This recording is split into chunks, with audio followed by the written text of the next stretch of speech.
All right, Ultimate Noops Nation, my name is Reid Nelson. This is Izzy and Reid. This is This Week in Rec, Week 6, coming to you live from Fridley. We got a couple of good topics tonight to discuss. What we're going to show you first, though, is we're going to show you the Callahan Auto Parts, the end of that game versus Damien Sports Barbershop. Emmanuel Harrison with the last second game tying 3. We just got that highlight real quick. They actually go on to lose the game, but here's the nice highlight. Anyways.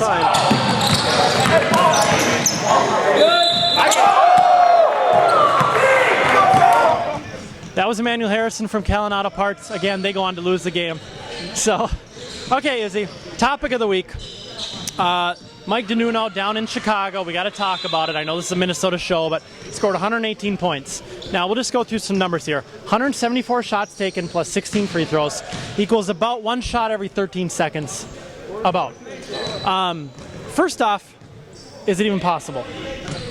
Not with the running clock. They must. I'm thinking they stopped clock on auto.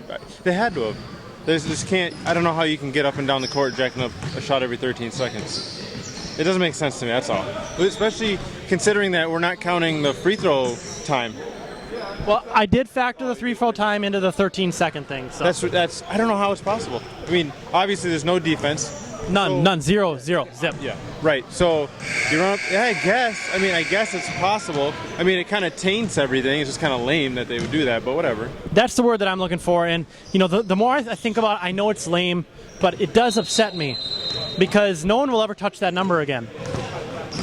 That number is immortalized. Now the number should be about 65, 70, 72. That should be the number, not 118. Honestly, that shouldn't even be the number. In a good competitive league, nobody should hit 50.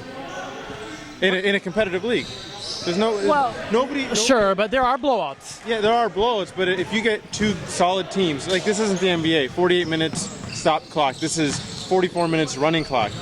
In the NBA, you can drop 80 points, you can drop 60 points, you can drop 50 points, but 44-minute running clock, good competition, you can't.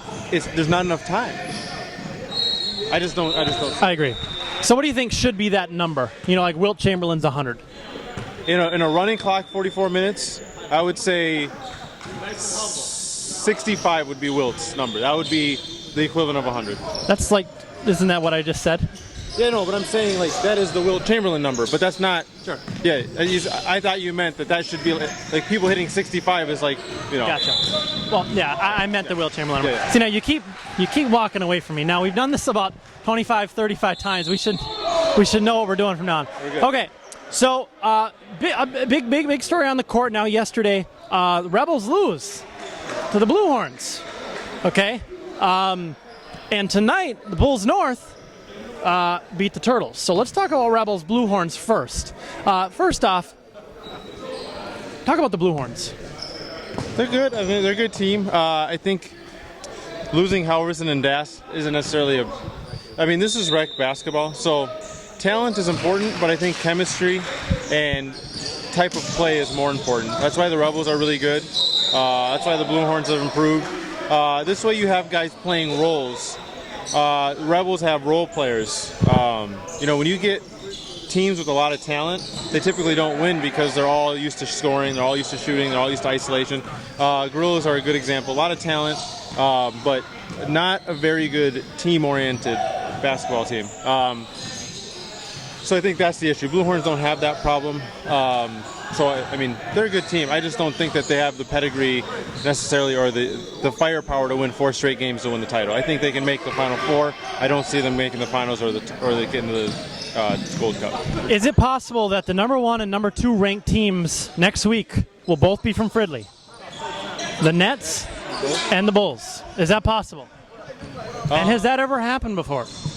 Absolutely. I think the Blue Horns will get the nod. At number 1. Because we're going to do the Players Committee rankings next week. I think they'll get 2. Based on who they've played and how they've done, the Blue Horns should be the second-ranked team behind the Bulls.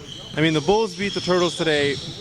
Both games, Turtles and Rebels, Jansen wasn't playing in. And you know how I feel about Jansen. When 5-5 beat him a couple seasons ago, I was on camera saying that we would have lost the game had Jansen been there.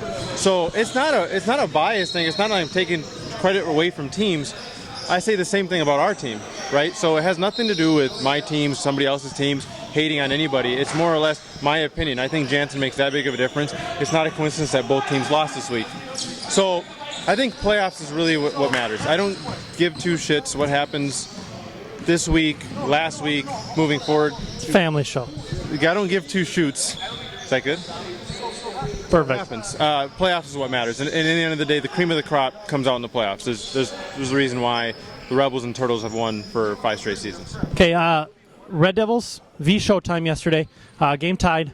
We'll run the clip right now. Showtime gets the inbounds. They take it down. They take a shot. Ball was clearly in the player's hand. I have the benefit of the raw footage where I can literally slow it down and I can get very good. I mean, there's no doubt about it. The shot was not off. And we'll run it here real quickly so you can see it. But there is really little debate. It's coming sooner than you think. Oh, but it won't say Ultimate Hoops, it'll say like some other sponsor.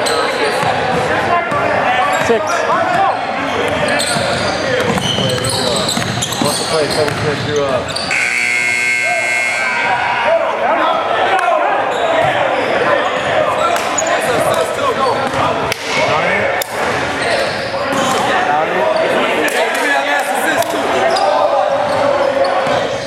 So there was the footage again. In my mind, there's no debate. This shot was not off. So, and I mean, if you look at the demeanor of Showtime's guys, they even kind of are like walking off the court, like, okay, overtime, and then they're like, oh, wait a second, we just won. Yeah. And I know you didn't see it, but and we're not going to institute instant replay anytime soon. But come seeding time, when Showtime's at 11 and the Red Devils are at 12, what are you going to do? Here's my thing. With a game like that, the Red Devils should have done enough to win. So they got robbed, sure, but they shouldn't even let it come down to that when it's like a 2-point game like that. So I'm not going to take it away from Showtime. It's not their fault, it's the ref's fault. So they'll still be ranked ahead of the Red Devils if both teams are tied. It sucks, but like I said, playoffs is all that matters. This is just warm-up. This is just trying to get good seeds. I mean, the Rebels won as a 12 seed last season.